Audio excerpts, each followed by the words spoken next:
This is Crave News Money with Kent Emmons.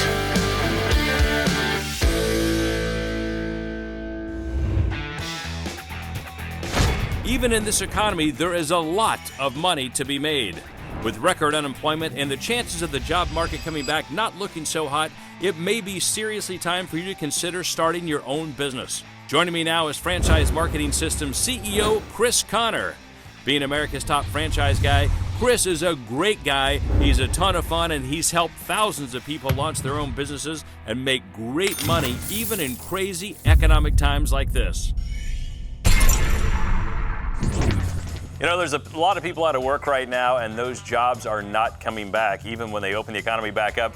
Joining me right now, a good buddy of mine, the founder and CEO of Franchise Marketing Systems, Chris Connor from fabulous Lake Lanier, Georgia. Chris, great to have you with us, man. Great to be here. Thanks, Kent. So, you know, a lot of these jobs, they're not coming back, and a lot of people are looking for the next move. A lot of people are going to entrepreneurialism and starting their own business. You're the kind of the go-to guy for that. I've known you for 100 years, and you're a guy that has made a lot of small businesses and medium-sized businesses and created a lot of millionaires. What's going on down there? Are you getting a lot of phone calls? We have been, and we went through this with the last downturn, Kent, where you have a bad economy or job losses and companies going through tough times. People get pushed into entrepreneurship, and being in the franchise business, franchising in a lot of ways is like entrepreneurship with a safety net. So someone who hasn't been in business before, they might end up looking at franchises as a way to get into business for themselves. And because there might not be opportunities that were there when the market was good, they now can justify the risk of starting their own business. So we've been busy, and I think that's only going to get busier as things go along here. I know you've got a lot of big opportunities or opportunities you can start pretty small and work up to, and I want to get to that. I know that there's a lot of success going on there right now. First, I want to ask you, so the audience gets to know you a little bit, how did you get in this business? So I took a job with a company. I mean, there's not any real big, sexy story behind it. I was young, out of school, worked for a couple of different companies, Wyndham Hotels, Wilson Sporting Goods, and they were jobs. I had no passion for them.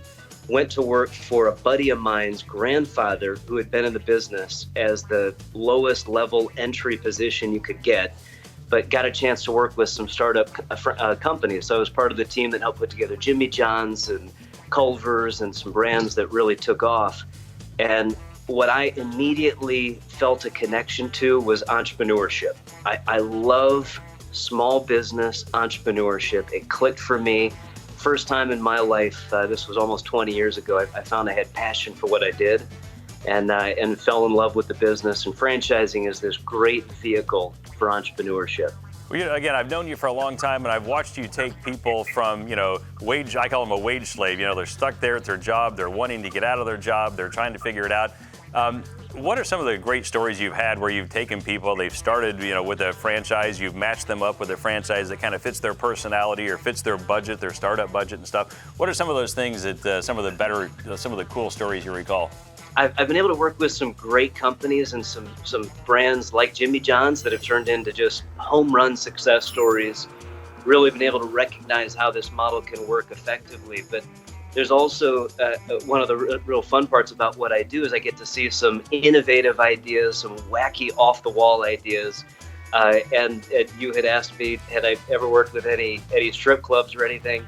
I worked with a sex club once, believe it or not. You could franchise a sex club where you get a membership to go. So you were telling me before you've had some insane pitches. So you had sex clubs, strip clubs. What kind of pitches do you get in your business that are just crazy? Anything you can imagine. I mean, we had one where you rent out chimpanzees and you dress them up as like a theme for a party. Was that part of the sex club franchise or a whole different thing? You could combine them. You definitely could. And then there was another one where you rented goats to clean out your yard, and you rope off your yard and they eat everything, like trees, bushes, everything. It's like a landscaping thing. I guess one of the really fun parts about what I do is I get to see the furthest extent of innovation and creativity. And this sex club one is a good example of it. This is a plumber from Buffalo, New York. He and his family moved to Vegas. I guess they had a passion for sex clubs or something, and start this business. the whole family's running it for like 15, 20 years. It's a great business model. And yes, you can franchise a sex club. So it's fun to be able to see these ideas. How do you go from Subway to sex clubs? That's insane. That is nuts. Now, I know right now, of course, you got the shutdown. You got everybody running around. They're afraid of the coronavirus. You've got a couple of franchises that you'd mentioned that sound really interesting. They're relatively low cost to get into, but it looks like they could build some pretty big businesses. What are you seeing in that area? So it's definitely one of the really interesting things that's happening now, because I don't know if anyone has something you can use for what's happening right now with coronavirus as a reference. It's hard to draw anything that you could say like, oh, well, I remember when this happened back in 2008 or 9. It hasn't. It's a unique situation being quarantined and having businesses shut down. So where we've seen a downturn in restaurants and fitness clubs, there's been an uptick.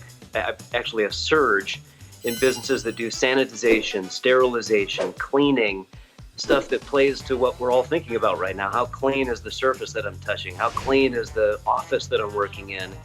These are things that are obviously as relevant and front and center as they could be right now, but they will stay. I mean, even once this thing goes away, we all will think about how clean things are.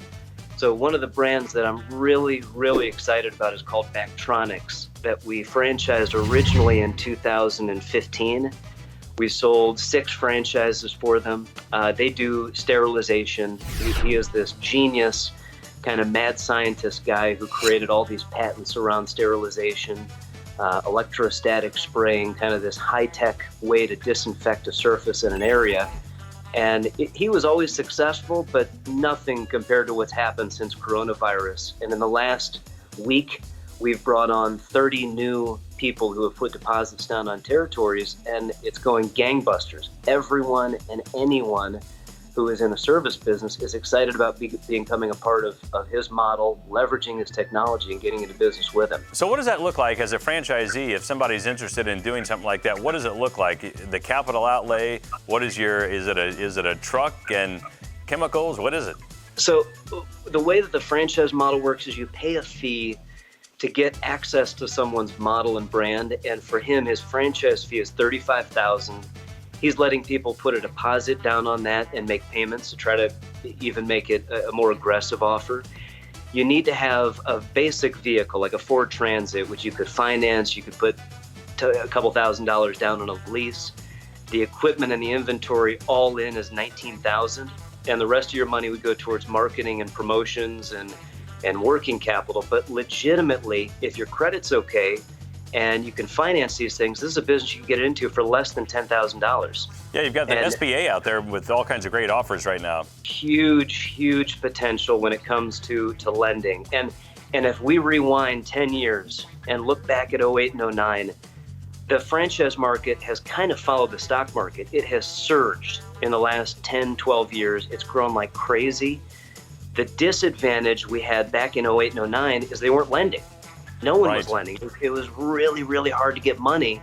There were a lot of people out of work and great candidates and human capital, but they couldn't get money a lot of times to start businesses. Now, what's going to be different here as we come out of this coronavirus thing is there's great people and access to capital. It's the perfect formula for entrepreneurship and franchise stuff. That's great. Chris, it's great having you on here. I want to get you back on about every week and talk about some of the things you've got going on, talk about entrepreneurship, how people can actually start their own business, not be reliant on a job. Again, a lot of these jobs aren't coming back. Where do people find you?